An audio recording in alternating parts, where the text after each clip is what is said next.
Well, you all knew we were going to do it, and here we are. The McChicken. First things first, we're going to taste this. And, yeah, I generally do not like to be a stuck-up chef, but the patty is bland. I mean, you get an occasional touch of black pepper. The lettuce feels soggy.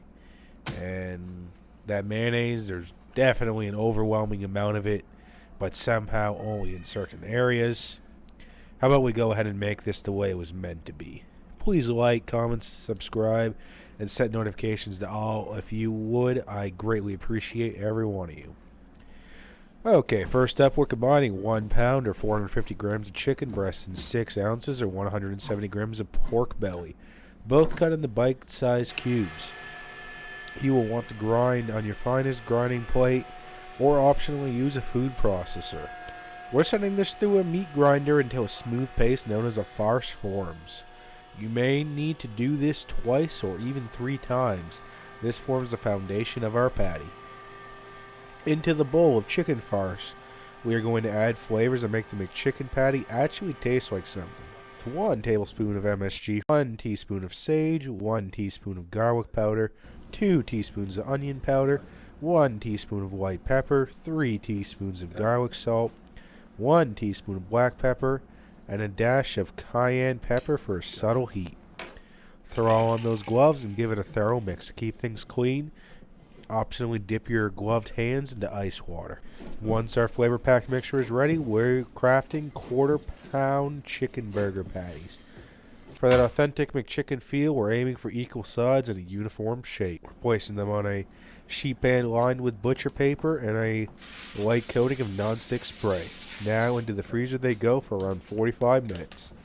After they're out of the freezer, circle cut them. This step ensures that they have a familiar, perfectly processed appearance that makes the McChicken patty iconic and the same. Time to prepare the breading station.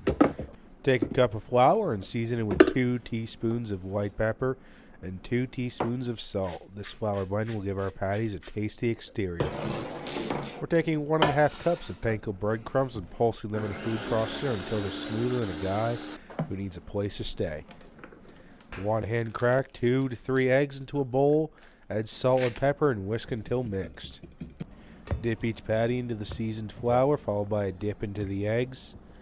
And finally, a coat of those panko breadcrumbs. This triple layer breading is the key to some crispy boys. And now that moment we've all been waiting for, the deep fry. Preheat your neutral oil to 350 degrees and gently lower the breaded patties into the oil. And let them sizzle away for about 4 to 5 minutes until they're golden brown and perfectly cooked, about 165 degrees. Separate a room temperature egg, harder than your ex-wife separated you from that money after the divorce. And in a medium bowl, we're adding that egg yolk. We're introducing 1 teaspoon of MSG, followed by a teaspoon of sugar, a crushed garlic clove, 2 teaspoons of soy sauce, and a teaspoon of mirin, Dijon mustard, and 2 teaspoons of lemon juice. Now we're going to start whisking. We're aiming for a slightly frothy texture as our base. Add the neutral oil drop by drop while you're whisking. This gradual introduction helps the mixture to emulsify and thicken. And as you notice the mixture getting thicker, gradually increase the oil's flow until it's all incorporated. Behold our homemade kewpie mayo. Creamy, flavorful, and thick with 2 C's. Now let's move on to another crucial element, the lettuce. Grab that head of lettuce, slice it in half, then in half again, and take your chef knife and carefully shave the lettuce into thin, delicate strands. This isn't just for aesthetics. Thin shaving means even distribution of freshness in every bite. In a pan over medium heat, melt a pat of butter. Now take the inside portions of the homemade brioche buns and nestle them into that luxurious pool of butter.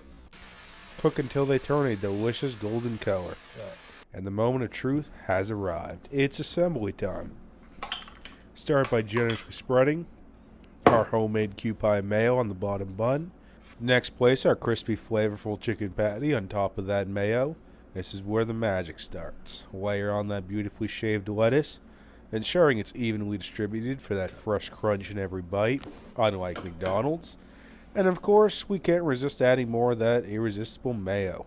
Brown that masterpiece with the top half of the buttery brioche bun, and just take a look at these two side by side.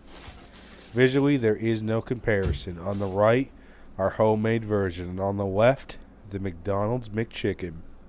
Now it's time to put them to the test. First up, I'm diving into the homemade creation. As I sink my teeth into this juicy masterpiece, I'm immediately hit with the burst of flavors that dance across my palate. It's well balanced, well seasoned, juicy. The chicken patty seasoned to perfection.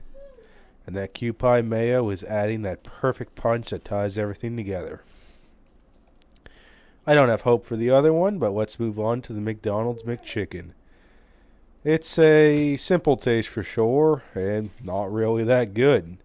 The chicken, if you can call it, is bland. Nothing is really good about this. I am sure my dog would not mind this. At least there's a plus side for the dog. And there you have it, folks. It's no contest. Our homemade McChicken takes the spotlight without a doubt. The flavors are richer. The experience is more satisfying, and every bite tells you you want another. And, well, that's it. See you guys next week.